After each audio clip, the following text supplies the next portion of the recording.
Abrimos, señoras y señores, la tertulia en este viernes que es 16 de diciembre del año 2022. Saludo en primer lugar a Marcia Collazo. Buen día, Marcia. ¿Cómo les va a todos? Buen día. Te estamos escuchando con un leve retraso. Vamos a ver si solucionamos eso. Y ahora saludo a quienes están acá en el estudio. Gonzalo Pérez del Castillo, buen día. Muy buenos días. Juan Grompone. Buenos días para todos. Y Alejandro Aval, buen día. Buenos días, Emiliano, compañeros. Tenemos dos temas para charlar con ustedes. Uno del exterior y el otro de acá. Empiezo mirando afuera. Vamos a esta que viene, esta noticia, esta situación que viene del panorama internacional. En Irán, el futbolista profesional Amir Nasser Asadani fue sentenciado a muerte esta semana por haber participado en las protestas por los derechos de las mujeres que estallaron en septiembre pasado. La noticia generó repudio en buena parte del planeta, en particular en las redes sociales, pocos días antes de la final del Mundial Qatar 2022 que jugarán Argentina y Francia este domingo. Miles de usuarios pidieron a los jugadores y a la FIFA una muestra de solidaridad con Asadani. Incluso hubo internautas que reclamaron que directamente no se juegue la final del domingo. Entre los jugadores que se expresaron estuvo el capitán de la selección uruguaya, Diego Godín. No me cabe en la cabeza que en el mundo en que vivimos sucedan cosas como esta, dijo. Todo mi apoyo a Amir Nasser Asadani y a su familia. Ojalá se pueda frenar esta barbaridad. Debemos hacer visible esta opresión que sufren miles de personas, escribió Godín en su cuenta de Instagram. La Federación Internacional de Asociaciones de Futbolistas Profesionales expresó su repudio, a la vez que demandó que se elimine la sentencia contra este jugador que tiene 26 años. La justicia iraní indicó que el futbolista, detenido el 18 de noviembre, está acusado de iniciar una protesta en la que murieron 3 agentes de seguridad. Y lamentablemente esta no es la única sentencia, ¿no? En los últimos días fueron ejecutados otros 2 jóvenes arrestados durante las movilizaciones que se originaron por la muerte de Mahsa Amini, una kurda iraní de 22 años que falleció cuando había sido arrestada por la policía de la moral, acusada de infringir el estricto código de vestimenta de la República Islámica. Supongo que están al tanto de esta polémica, de esta movida, de todo lo que está en juego hoy, tratando de que esta ejecución no ocurra. Y entonces, empecemos por el más diplomático de todos, acá el que suele especializarse en temas internacionales. Gonzalo, ¿cómo ves esto? Y bueno, yo primero tengo que aclarar que tengo una gran admiración por el capitán Godín y además creo que hizo un excelente mundial, a diferencia de lo que la gente esperaba. Ahora, cuando él dice, en el mundo en que vivimos no se pueden tolerar estas cosas, digo, ¿en qué mundo vivimos? En el mundo en que vivimos se mueren de hambre, de enfermedad, por violencia, miles de niños, de mujeres, de hombres, por día. Los derechos humanos se violan sistemáticamente todos los días. Y no se puede decir que no lo sepamos, porque las estadísticas están ahí y las podemos leer y son clarísimas y desde hace años que nos lo vienen repitiendo. Entonces, con respecto a este hecho específico, sí, si se quiere hacer una protesta por esta absurda declaración, esta condena a muerte de un jugador de fútbol por participar en unas demostraciones que son además absolutamente justificadas, porque es ridículo, por más religioso que uno sea, que se le pueda matar a una mujer por no ponerse el velo en la forma en que la religión indica. Digo, a ver, que todo lo que se haga para llamar la atención sobre estas cosas, para mí es bueno. Ahora, el problema es mucho más grande. Y si realmente queremos enfrentar este tema y las iniquidades y las violencias de los derechos humanos en el mundo, tenemos que empezar por hacer otras cosas. Como por ejemplo, a un país como Irán, expulsarlo de las Naciones Unidas. Punto. Empecemos por ahí. Y no solo Irán, a varios más que permiten estas violaciones en su territorio. Digo, para ser suave, para empezar, ¿no? Hablando de Naciones Unidas, esta semana ocurrió algo en esa materia de expulsiones, ¿no?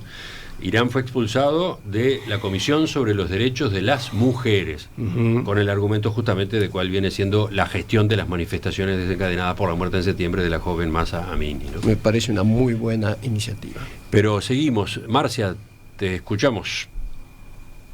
Bueno, también muchas cosas para decir. Si nos vamos a poner drásticos, yo diría que hay que expulsar a Irán, pero también hay que expulsar a Rusia y a Estados Unidos de la ONU. Entre otras cosas porque encima se dan el lujo de tener derecho de veto, y el derecho de veto es una incoherencia total. Es como anular por completo la eficacia del poder coactivo que pudiera llegar a tener la ONU. Además, Rusia y Estados Unidos han sido los principales imperios mesiánicos, surgidos, sobre todo el mesianismo ese surgió después de la Segunda Guerra, en el sentido de que el totalitarismo soviético pretendía la salvación de un sector de la humanidad, la salvación, así nomás. Y después Estados Unidos salió a decir que también era el campeón de la democracia en el mundo y entonces tenía que ir a salvar, ¿no?, de la opresión a determinados países y territorios y culturas, entre los que estaba Irán, con lo cual lo único que se provocó fue un erizamiento y un enfrentamiento mucho más visceral que antes entre Oriente y Occidente. Y en el medio están los derechos humanos que han sido declarados, ¿no?, por la Declaración de la ONU de 1948 como con alcance universal. El problema es que son letra muerta, ya lo sabemos. Yo siempre digo, ¿no? Bueno, está bien, son letra muerta en la mayor parte de los casos, pero al menos están ahí escritos, ¿no?, como las tablas de la ley. Algo es algo. Ahora, yo lo que me pregunto es, más allá de lo terrible que es el gobierno y el régimen iraní, que lo sabemos perfectamente, ¿qué hemos hecho nosotros, los occidentales? ¿Qué hemos sido los creadores, en definitiva, los impulsores, en definitiva, de todo ese proceso que un día derivó en la Declaración Universal de Derechos, que tiene larga data y que no voy a enumerar ahora? ¿Qué hemos hecho nosotros? Y bueno, poco y nada. Mahsa Amini muere en septiembre. Es matada de una manera brutal en septiembre, en circunstancias no aclaradas. ¿Y después qué se hizo? Y después fuimos trotando alegremente al Mundial de Qatar, como si acá no pasara nada, y empezó esa cosa, ¿no?, superflua, trivial, de mostrarnos cómo era Qatar, los lujos impresionantes que tiene Qatar de un lado, y del otro lado esa servidumbre de la mayor parte, creo que son 3/4 partes de la población, que como no son cataríes viven en un régimen de abuso increíble. Y lo mostrábamos como si fuera un espectáculo de un circo de variedades, Y atrás estaba la sombra del asesinato de Mahsa Amini y a nadie se le movió un pelo. Bueno, ¿saben una cosa? La realidad nos cobra penal, ya que estamos hablando de fútbol. La realidad nos cobra penal. Ahora nos rasgamos las vestiduras por este pobre muchacho que va a ser ejecutado. Pero ¿qué vamos a hacer? Yo lo que digo es, lo único que tenemos para hacer, y que es un arma formidable, que es como que los dioses nos tiraron esa arma entre las manos, es no jugar la final, pero se cae de Maduro. Entonces ahí es donde se van a empezar a caer una por una las caretas de los intereses que siempre han estado detrás. ¿Y saben qué? Esos intereses económicos y políticos son los mayores enemigos de los derechos humanos hoy. ¿La indignación selectiva es algo solo de las redes o se puede extrapolar a otros medios? Pregunta un oyente. Por ejemplo, el alcance de la guerra de Rusia y Ucrania en los medios frente a los reportajes, por ejemplo, la actual guerra civil en Etiopía. Esta es una parte del debate, ¿no? De algún modo, Gonzalo iba por ahí, otros oyentes van por ahí. Vamos a retomar enseguida la línea de comunicación con lo que dice la audiencia, pero Juan está pidiendo la palabra. Sí, una vez más me debo manifestar contra la ley islámica, y sobre todo aprovechando que no está Susana Mangana, que me va a contradecir, sino y hacer toda una fundamentación en contra. Es decir, no es posible vivir en el siglo XXI con una ley del siglo VIII. Eso para mí es una contradicción flagrante. No, ese es el disparate de lo que es el Islam, bueno, no todos los países islámicos son tan radicales, pero los chiitas son así de radicales. Entonces no se puede aceptar vivir hoy en una sociedad teocrática, ¿no? En una sociedad teocrática. Pero, en definitiva, lo que se está pidiendo, creo que el clamor que se está pidiendo es que la FIFA tome algo, no las Naciones Unidas, ¿no? Es decir, creo que el clamor se centra sobre el Mundial de Fútbol. Pero yo no veo a la FIFA que tome alguna medida radical como suspender o postergar el Mundial o hacer una declaración inclusive, o permitir que de repente los jugadores entren con un brazalete negro. Ninguna cosa de esas van a permitir. Porque la FIFA vive claramente en el presente y su objetivo principal es el dinero y el poder. Y no va a hacer nada para afectar eso y para afectar el programa de televisión del domingo de tarde. Así que no esperemos nada de la FIFA.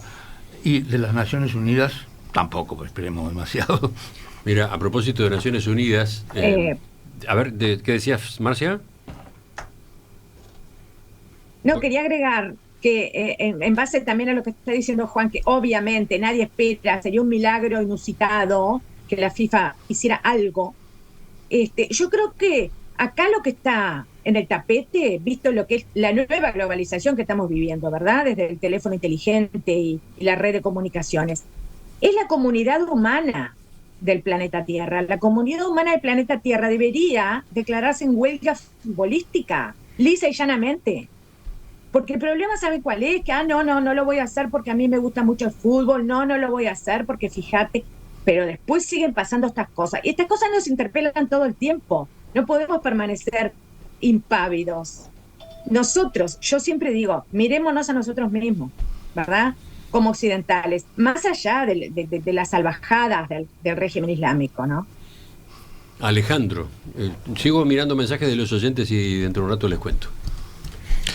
En realidad, quizás lo primero que habría que plantearse es si el juicio que estamos haciendo es una valoración de la pena que se le está aplicando a este joven, o del juicio, del supuesto juicio o el real juicio que hubo, en el cual se terminó por establecer esa pena. ¿Por qué lo digo? Porque en realidad yo pensaba que a raíz de las dos personas que fueron ya ahorcadas, dos jóvenes también, que por lo menos uno de ellos, por lo que decían, por supuesto por lo que decían, era autor de 2 homicidios contra 2 personas de la fuerza de seguridad directamente. Si es verdad o no, no lo sé, pero suponiendo que fuera verdad y que hubiera habido un juicio justo, bueno, no es algo muy desacostumbrado que se le aplique una pena demasiado severa. Que no me gustará porque estoy en contra de la pena de muerte, pero ¿en cuántos países hay pena de muerte, la verdad? Bueno, así que primero, ¿estamos juzgando a la pena que se aplicó o al juicio que precedió a la pena que se aplicó? Que seguramente fue un juicio recontra sumario, supongo, ¿verdad? Con poquísimas garantías, si es que hubieron algunas garantías. Probablemente sea esto último más que lo primero. Pero el segundo comentario. En Estados Unidos, una pequeña interrupción, en Estados Unidos un condenado a muerte, por ejemplo, apela y pasan años antes de que se ejecute la sentencia. Acá es instantáneo. Sí, por eso es que uno piensa que en realidad los antecedentes jurisdiccionales, llamémosle de alguna manera, que preceden a esta pena, fueron muy pobres si es que realmente tuvieron alguna relevancia. Entonces quizás lo que haya que criticar más que nada, más que la sanción, es el procedimiento por el cual se llegó a esa sanción. Y con independencia quizás de la gravedad de la falta que pudo haber incurrido la persona, que parecería que en el caso del jugador de fútbol no es tan así. Segundo lugar, ¿por qué nos enloquecemos con este pobre muchacho y no con los otros 18 o 20 condenados a muerte? ¿Ustedes oyeron que se armara escándalo por los otros 18 o 20? ¿Qué diferencia hay? Porque esa es una parte del debate, ¿no? Esa es una parte del debate. Porque juega al fútbol como en un cuadro de segunda división de Irán.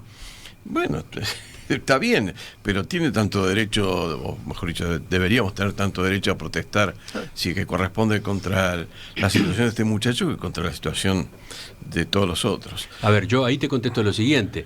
Es cierto, es raro, quizás no es coherente que se arme toda esta movilización por una anunciada ejecución y no por las otras, porque seguramente además vendrán otras, no por las que ya ocurrieron en el mismo Irán, y ni que hablar que dejando afuera todas las otras situaciones injustas y de violaciones a los derechos humanos que se dan en el mundo, a las que aludía recién Gonzalo.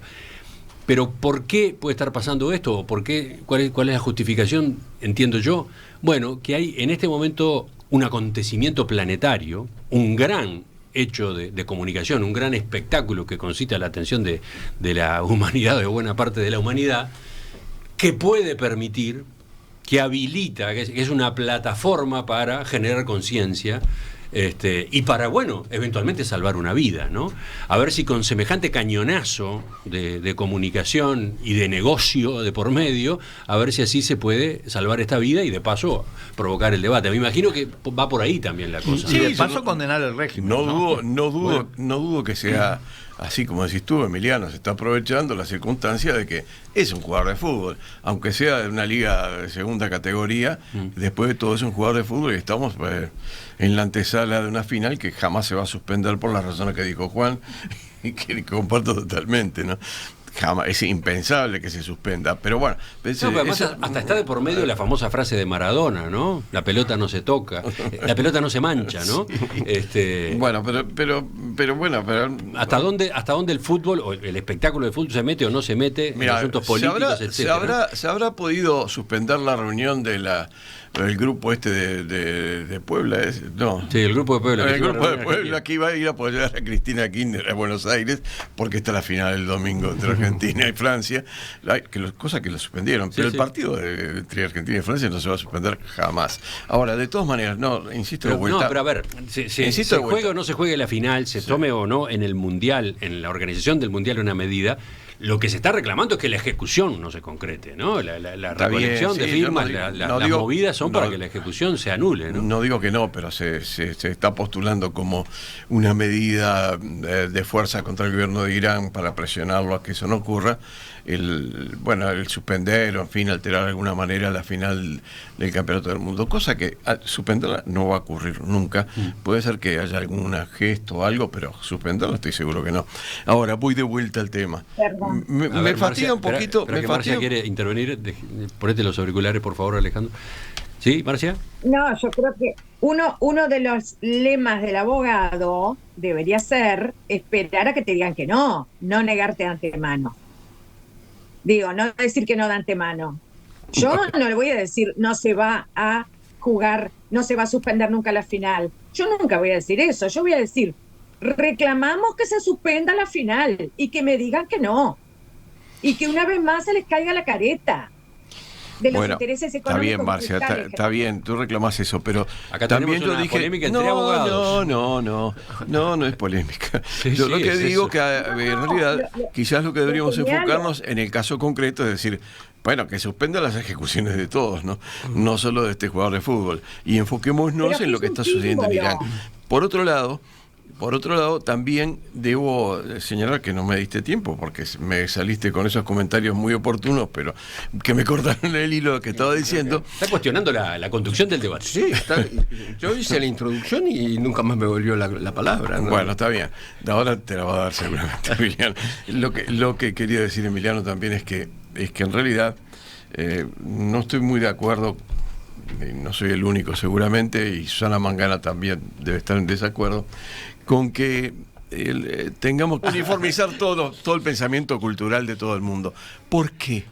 ¿Por qué no puede haber un grupo de personas que realmente sientan y vivan distinto? Claro, respetando ciertos cánones mínimos. Bueno, está bien. Pero tú decís, por ejemplo, siglo VIII. A ver, la religión judía, para ir a algo concreto, es bastante anterior al siglo VI. Es decir, debe tener como 2000 años en sus bases. No sé el Torá que creo que es posterior, pero por lo menos la Biblia sí. Y debe ser del año, digamos, entre el 1000 y el 500 antes de Cristo, más o menos. Bueno, de acuerdo. O sea que estamos mucho más lejos del siglo VIII, al cual te referías tú.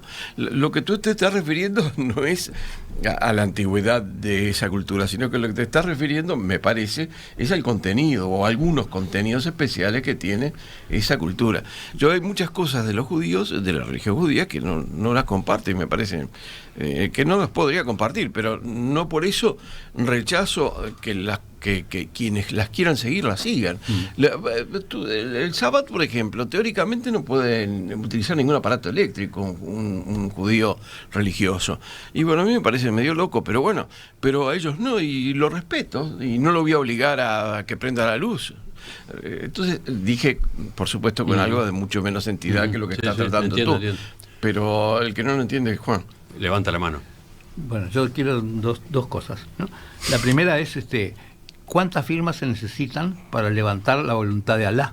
¿No? Es decir, tendremos, porque estamos comparando una juntada de firmas contra la ley de Alá. Entonces, ¿cuántas firmas se necesitan para levantar la ley de Alá? Eso es una primera pregunta que había que responder. Y segunda, sobre lo de los judíos. Es decir, no veo que los judíos la piden a las mujeres adúlteras, por ejemplo. Es decir, hay infinitas situaciones que están previstas en la Biblia y en la Torá que no se cumplen en el Estado de Israel, por ejemplo. ¿Por qué? Porque el Estado de Israel, vaya si vive en el siglo XXI, vive claramente en el siglo XXI. Y lo que hay es un pequeñísimo sector de judíos fundamentalistas que forman parte del gobierno, que todavía siguen creyendo en esa cosa fundamental. Y entonces, pero no llegan a lapidar, por ejemplo, a una mujer adulta, y no llegan a cumplir de ninguna manera todas esas cosas que dice la ley, ¿no? Bueno, sí, tenés razón.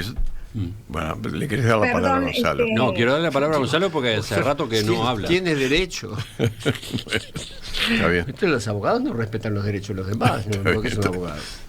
Bueno, yo quisiera usar para decir que estoy 100% de acuerdo con Marcia. Interesante. 100%. Impactante. Porque han sabido tener diferencias últimamente, ¿no? Como yo mira la sonrisa que tiene Marcia es notable. No la estoy viendo. Porque así como dije que había que expulsar a Irán de las Naciones Unidas, yo estoy de acuerdo con ella. Hay que expulsar a Estados Unidos y Rusia también. A Estados Unidos por haber invadido un país con un pretexto falso, y a Rusia por lo que hizo ahora. Claro que sí. Lo que no acepto es que lo que está escrito en la Carta de Naciones Unidas y en la Declaración de Derechos Humanos sea letra muerta.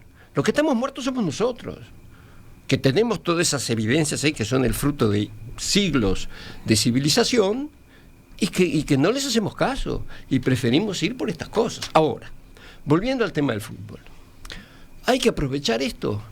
Y sí, porque como dice Vargas Llosa, vivimos en la sociedad del espectáculo. La vida de este futbolista vale lo mismo que la de los millones de niños que yo he mencionado, pero tenemos una oportunidad justamente de despertar esa conciencia de la humanidad sobre en qué mundo estamos viviendo. Despertar la conciencia del capitán Godín, que dice: en el mundo en que vivimos esto no es aceptable. No, en el mundo en que vivimos, lamentablemente, estas cosas suceden, y suceden todos los días. Y ni hablar de lo que está sucediendo, claro, que sigue sucediendo. Pensar los otros 19 condenados a muerte y los familiares de los otros 19 condenados a muerte, y supongo que no les debe caer muy en gracia que digan: porque es futbolista, entonces vamos a prestarle atención. Pero, y los demás ni siquiera los mencionan. Pero Alejandro, tenés toda la razón del mundo. O Marcia, o Juan, o yo, tenés toda la razón del mundo, pero ¿cuántos personas de color antes que Rosa Parks se atrevieron a decirle a un blanco: yo no te doy el asiento? Bueno, y les habrán metido palo pero cuando lo hizo Rosa Parks y se convirtió en un fenómeno social, todo el mundo se subió a eso y lo estamos festejando hasta el día de hoy.